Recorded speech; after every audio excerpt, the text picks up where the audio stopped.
Hello. Okay, today we are going to work with Kira.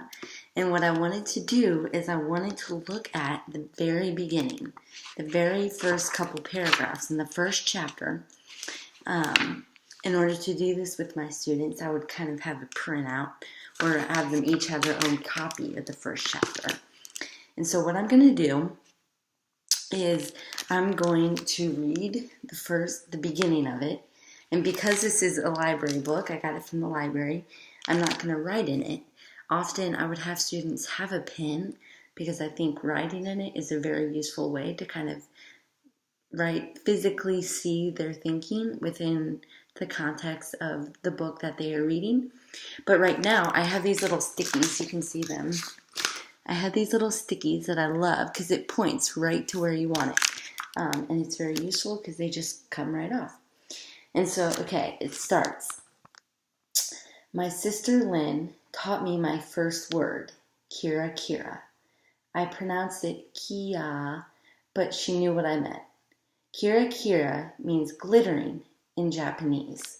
So first off, I kind of think, I'm assuming that Kira means it's a nickname. It's a nickname for the main character. And we know that her sister is Lynn, so I'm assuming that this is a nickname that Lynn has given her. And because Lynn has given it to her, I know that they're close. I know that they have a good relationship if they have that cute little nickname. And I know that they're Japanese because it talks about it right here. You can see how their pronunciation and the translating from the Japanese, that's a part of their culture and that's a part of their heritage.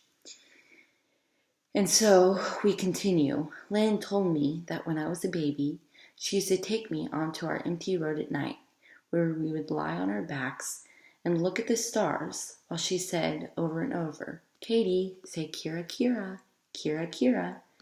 So right then, I know that Katie is her name, and I can assume that Kira, again, is probably a nickname maybe at this point. And because it means glittering, I can hypothesize that she gives her nickname maybe because of her personality, maybe because of a background story, something happened with something glittery, or maybe something reminds her of her sister, something like that. How normal people give nicknames. We know that because all of us have nicknames. So I can assume that there's a story behind the Kira, if it is a nickname, in fact. I loved that word. When I grew older, I used Kira to describe everything I liked.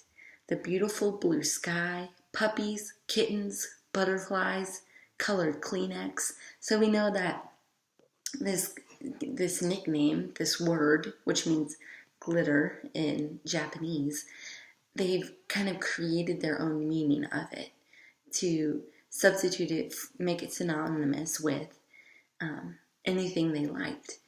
And so we can imagine that if this is in fact a nickname, we can imagine that it has a positive connotation behind it. So it means that if her sister uses it to call her Kira, then we know that they have a good and positive relationship. My mother said we were misusing the word. You cannot call a Kleenex Kira. She was dismayed over how un-Japanese we were and vowed to send us to Japan one day. I didn't care where she sent me, so long as Lynn came along. So again, we're kind of reinforcing these thoughts that we've already had, because we know that they're Japanese. And through that last sentence, her mother was dismayed, which means she was very distraught, very confused, very upset about how un-Japanese they were acting, because they were using this Kira to mean anything that they liked. And so we can assume that her mother has spent more time in Japan with the Japanese culture than the two girls have. We know that she has more experience there, and we know that the girls maybe have never been. Maybe they have. Maybe they were born there and they moved, but we know that they haven't spent a lot of time there because they are so un-Japanese, as her mother says. And we know that they enjoy being in the United States. I'm assuming they're in the United States.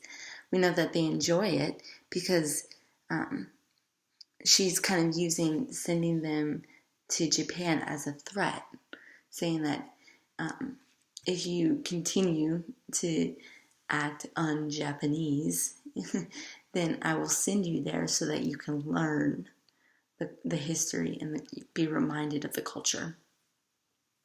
So as we continue, I was born in Iowa in 1951.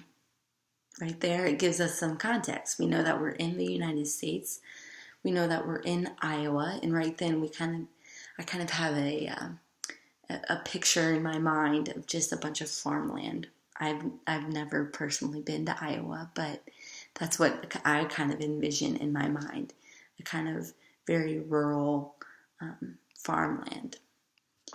In 1951, that gives us a year. We kind of can put that into context into what was happening in the world at that time. I know a lot about when I was a little girl because my sister used to keep a diary. Today I keep her diary in a drawer next to my bed. Therefore, that continues our thought process of the sisterhood and their relationship.